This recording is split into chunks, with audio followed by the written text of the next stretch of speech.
Hey there, we're going to be talking about the magic G chord today, one of my very favorite chords to work off of.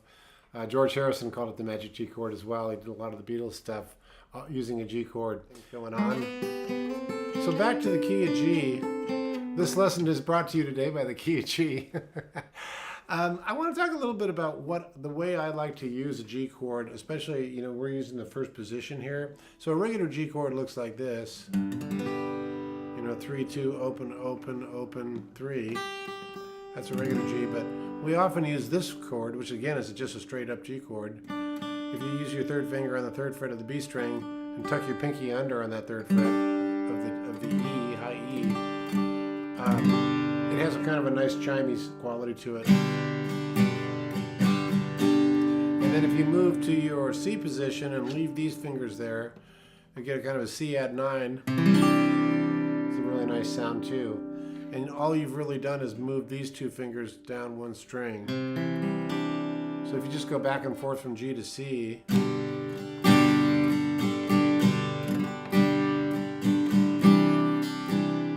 doing, so it's sort of an economy of movement there.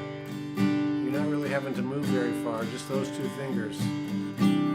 But you get a nice change. And then if you want to do a little hammer-on, it's really, you're not traveling very far to do it. You can just use your first finger and do a little hammer-on.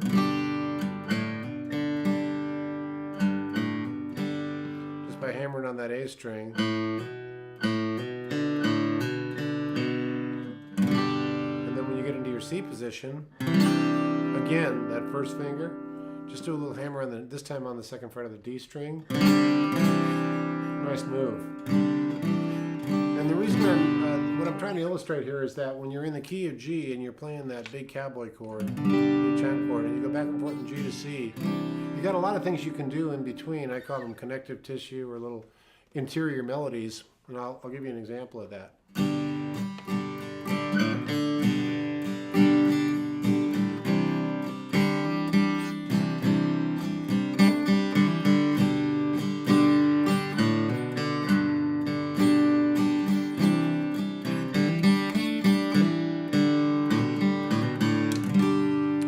Notice what I was doing on the C chord.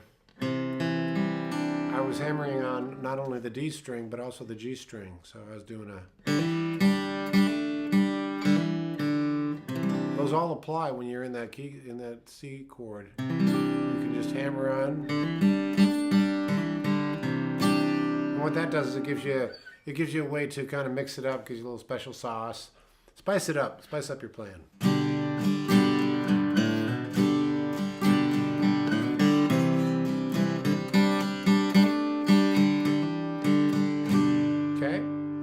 If you want to add a 5 chord to it, you can drop down, you can just keep that same position and hit your, take your first finger to the second fret of the G string. You get a D sus, okay? Which you can leave it right there if you want to, and it sounds like this. There's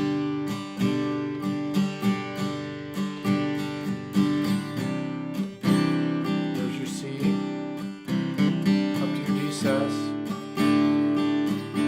Resolve back to the G. You got a song right there. You got about 1 million songs. Now you'll notice I'm going to hammer on now.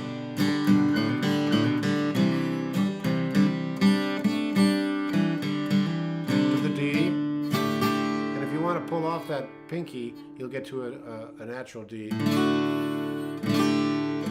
you're comfortable with that. And the reason I bring this up because for many of you, especially our Wednesday winner, if you like the easy strum kind of stuff, just by starting on a G there, I think a lot of people get frustrated when they first start playing guitar because, all this stuff is thrown at you, these bar chords and all these different things. It's already physically challenging. So if you can work off a G chord, the magic G chord like this, you can get lots of different songs going with just the G, the C, and the D. And you can put it in any order you want. It could be, I'll show you.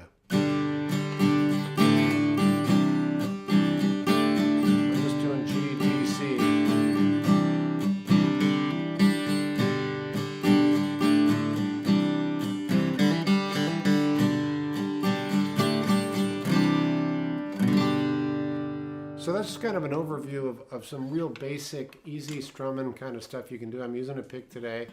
I really wanted to reach out to you and show you something you can have fun with in G. Now I'm actually going to do kind of part 2 and part 3 of my magic G chord, because I've got some other things that I want to show you, and I'll give you a little teaser right now of where I'm going to be going with this.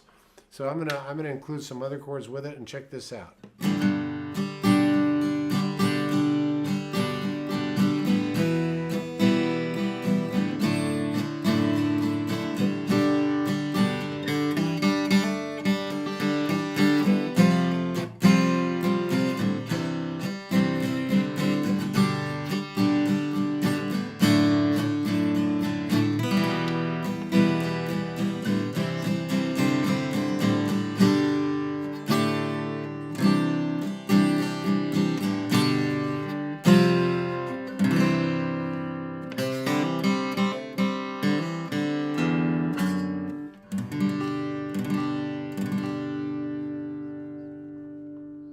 Hope you enjoy that, and we'll see you down the road.